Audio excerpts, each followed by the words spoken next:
Welcome to the Comfortable in Chaos Podcast.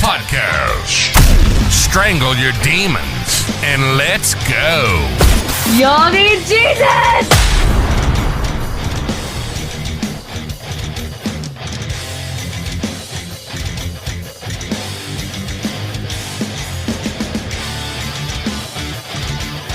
What's in your head?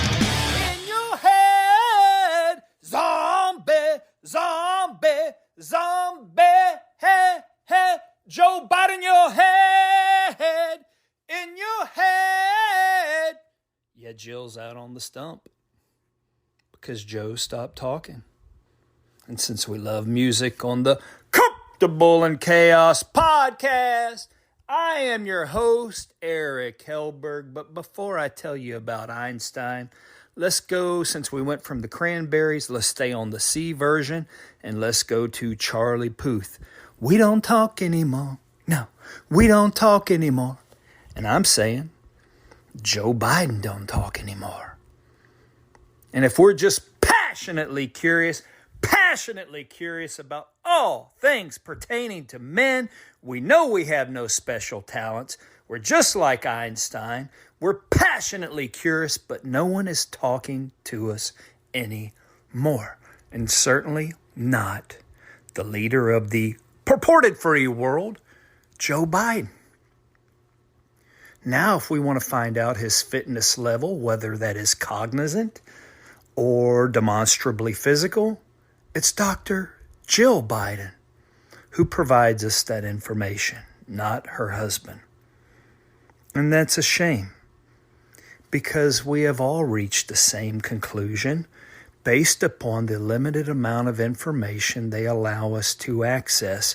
However, it speaks volumes.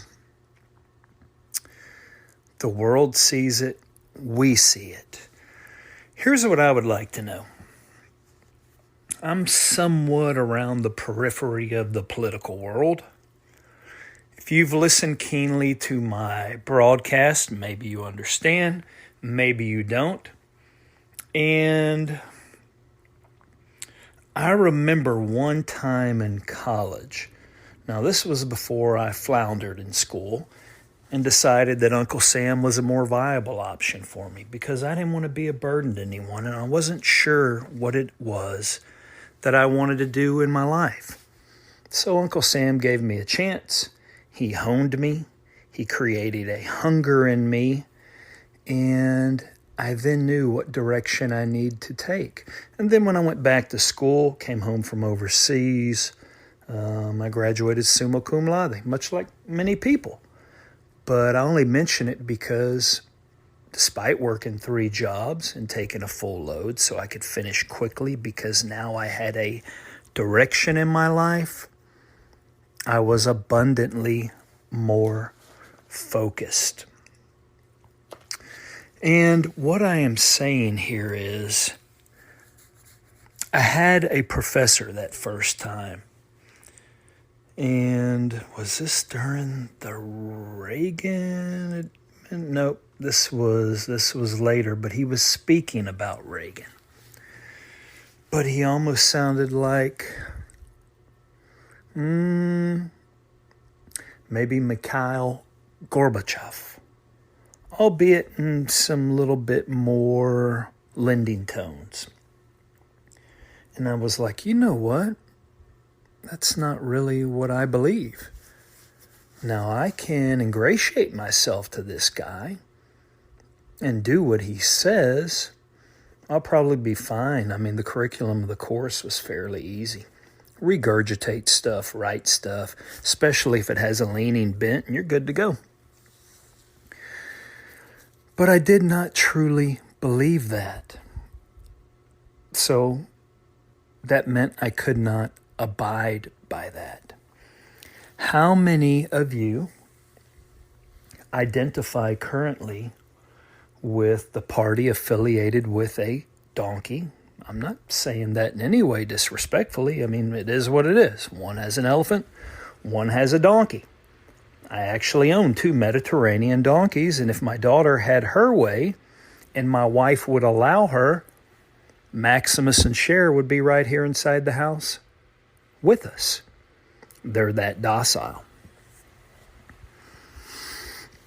Now, let's take that word docile. I have found that other than in speech, many members who identify that way are in fact very docile. But they are very vociferous in their speech, meaning where the rubber does not meet the road. Simply espousing ideals in a utopian state that are not the greatest good for the greatest number, and ideally, that is what this nation is comprised of, and or the jurisdiction, municipality, county, whatever state that you reside in. Therefore, although you would like free things for everyone, you wouldn't like no barriers placed upon your behavior.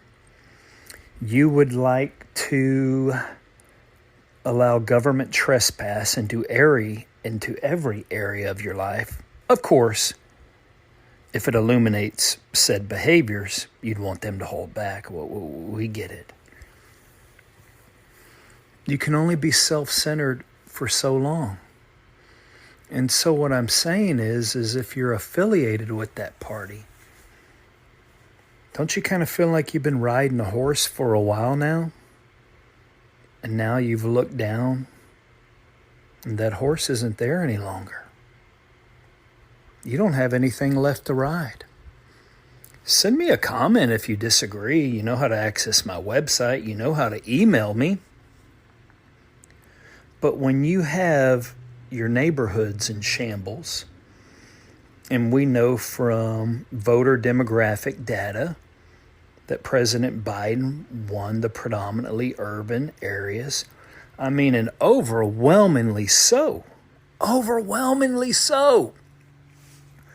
Despite the fact that in the 2016 election, whereby President Trump won with 73 million and change popular votes, okay, which in fact was approximately 10 million more votes than President Obama had received in the popular vote in his second election, the one that got him reelected in 2012. Oh, yes, indeed. He had received approximately 65 million popular votes. So then we fast forward. In 2020, Trump did even better. Oh yeah, 74 million votes, 10 million more than Barack, approximately 10 million more than he had achieved his first go-round, but yet he lost, right? The people had spoke. And with approximately 81.5 million, really 81.3 million popular votes, Joe Biden unanimously became instantly the most venerated man and the most popular man in world history. No one has ever received that many votes, ever. He was more popular than Trump. He was even more popular than Barack. That is truly amazing. Well, how far we have stumbled. How far we have stumbled. Is this the same man that you voted for? People of color? I mean, I don't even know what we're supposed to say about that term, right? Half my wife's family's in Mexico, so I guess we're painted brown. Since I had no family, I was adopted by a Hispanic family. Therefore, I identify with them, and I identify with me, Caucasian, whatever the hell that is, but you've heard me in previous episodes. We've done the ancestry DNA. Guess what? We've got a little African American in us. Okay. What's the gripe about Vivek Ramaswamy? He's brown. He's from India, right? Okay. Well, are you still happy with your choice if you identify with one party? Your neighborhoods in those urban areas and many, many, many others are falling into shambles. They are in utter decay. How about some simple drainage? How about some simple sewage systems? How about some improved roads? Please tell me why you are embracing all your crazy ideals that do not represent the majority of the populace of this country. Who has given you a $5,000 stipend, a free mobile phone, no credentials needed, you just need to have the ability to read Spanish, go into the right line and TSA will usher you through, no credentialing process when boarding airplanes, intercontinental flights, right? Or I should say intracontinental, after you have already come across, in some cases, via intercontinental flights, because we're bringing them in from Gaza too, not just from the south.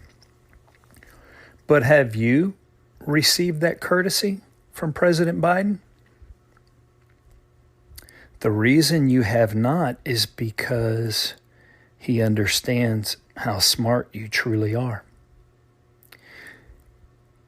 He also understands that you realize the futility of his efforts or lack thereof. And honestly, Barack Obama did the same. There was just a lot of fanfare associated with him. I don't know one thing that Barack Obama did to advantage ethnic minority groups.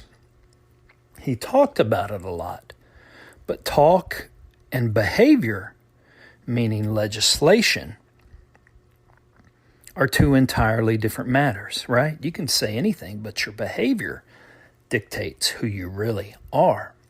Oh, I know. Oh, yeah, the Dreamers Act, right? We're still suffering from that now to the tunes of millions per year now under President Biden, but that started with Barry Obama. The Dreamers Act was just simply taking a pile of crap, wrapping it in a bow, changing the linguistics, changing, as they call in politics, the optics, and allowing you to opt in into something that sounded fruitful, nice. And typically one party would like to hold on to something that is nice, but not beneficial to a majority and or to a country. And we are reaping the benefit of that now to this day. If you think they care and or have cared about you, individual voter, what has happened to Chicago? 8 years under Obama, certainly continued under Biden. Every year that he was president, we lost the same number of people killed in homicides, commensurate with both the Afghan theater and the Iraqi theater. And in fact, we lost the same number of young black males via homicide in 1 year in Chicago as we did the entire tenure of the Iraq War. Now, I'm not talking maimed, devastated, wounded. I'm talking KIA, killed in action. And you find that appealing? Where is the love, as the Black Eyed Peas sang? Even Tupac was smart enough to say, I'm told to fear the white man. And we know that there is party association based on demographics. It's all a pity now. This is all stabilized. I talked about it in my last episode. We now have leaders pitting groups against one another so they simply will not find out about one another, unite, become more powerful in unison, and therefore hold leaders accountable. Thereby, they can continue their malfeasance, pilfer us, engage us in wars, and not represent us because we're squabbling back and forth over bullshit stuff. These people do not care. Now let's go back a little bit. You had a man who is coming. A man who is coming. And he just won Iowa by the most historic accounts ever in the history of our nation. Oh yeah. All but one county. And that's just simply because a Republican, a Democrat by the name of Nikki Haley, is actually achieving Democratic support. Excuse me. And so, in her quest to undergird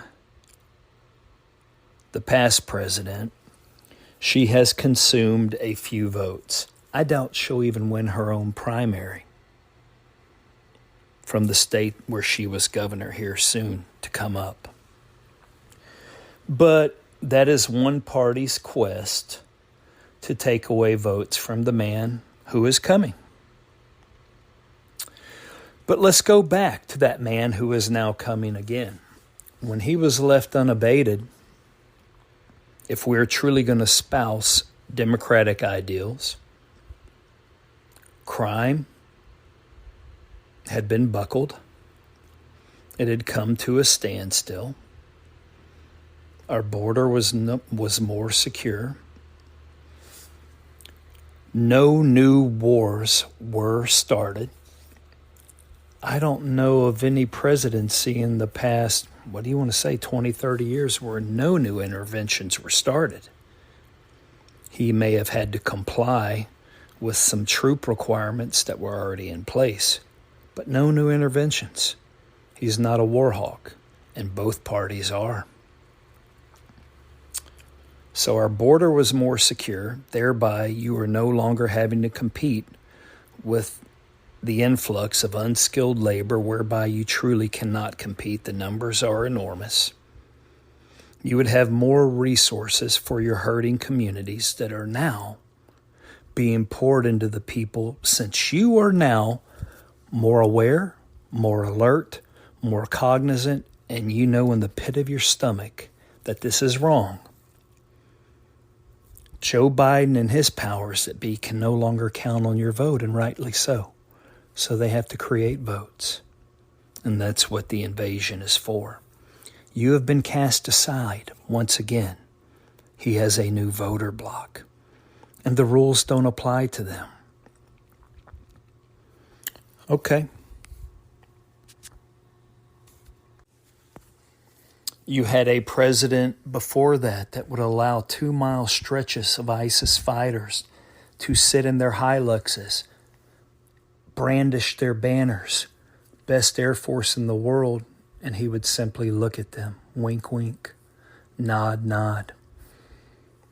So, the president that was demonized did something about it. Actually, he did something about it with good old Vladimir. They wiped them off the map in Syria. ISIS went away. They're back now. They're back now, by the way. For ethnic minorities, they had more jobs than ever before. Look at the performance matrices. See if I'm wrong. Send me a comment. Numbers don't lie. Our manufacturing base was coming back, and less jobs were going out to other places.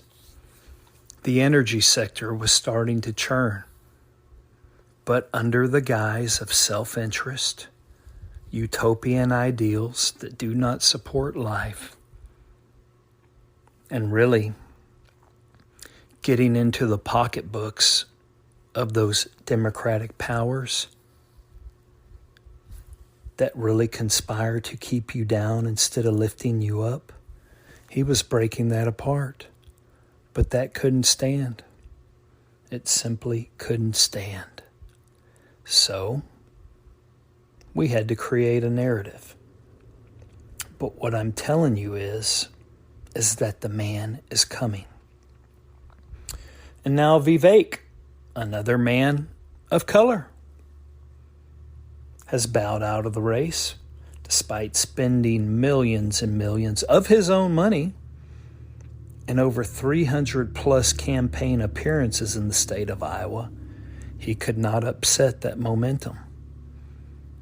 And he'll either become our vice president or he will have a very strenuous position within the new cabinet to be, and or in an advisorial, poor word, I know, but in an advisory role. I'd put him on the world stage. He's that good. He can handle India and Pakistan like no one's business, and the world goes in and out of there during these current times.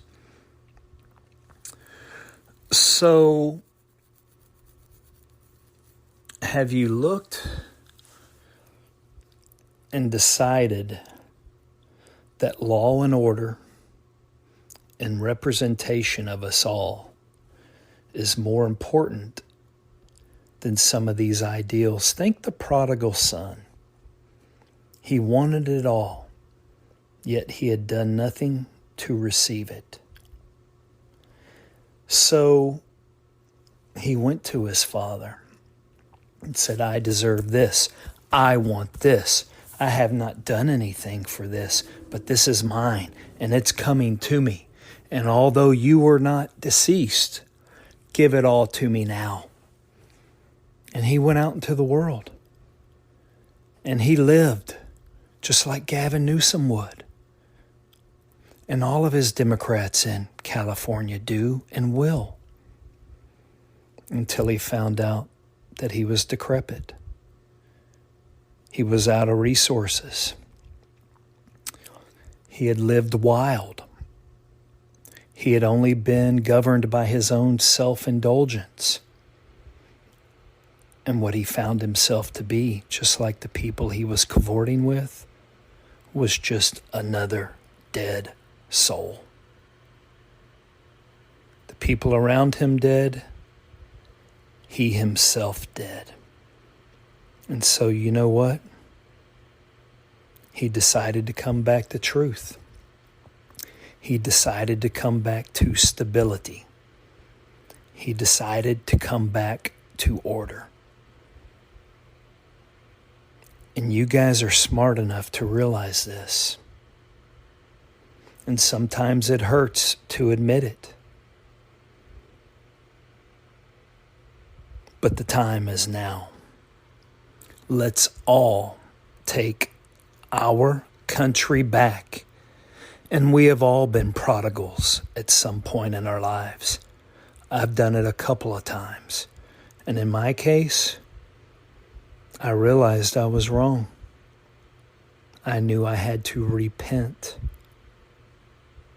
And there's some grieving and sorrow involved. But guess what? That's where the healing occurs. That's where your conscience becomes clear. And then you can truly become free.